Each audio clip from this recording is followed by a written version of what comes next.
Hi everyone, welcome back to my channel. Grabe ang pagpersigi ni Kim Chu sa kanyang trabaho. Kahit 2 oras lamang ang tulog nito ay napapanatili pa rin ang kanyang pagiging masaya at malusog na pangangatawan.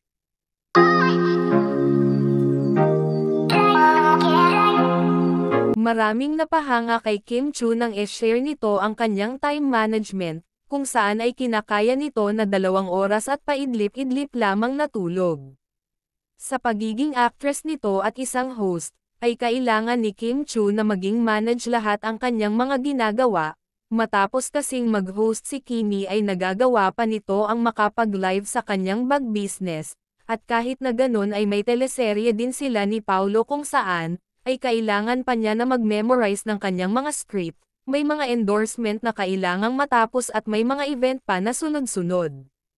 Sabi nga ni Kim Chu na lagi siyang bumabiyahe ng Manila to Cebu, at Cebu to Manila, dahil sa Cebu kasi ang taping ng kanilang ginaganap na taping ng kanilang teleserye ni Paulo Avellino, at kailangan naman na makabalik kaagad matapos ang taping nito dahil isa pa nga siya sa mga host ng It's Showtime, at noong may Pinoy Big Brother pa ay mas busy si Kim Chu, dahil sunod-sunod at kaliwat kanang ang kanyang trabaho.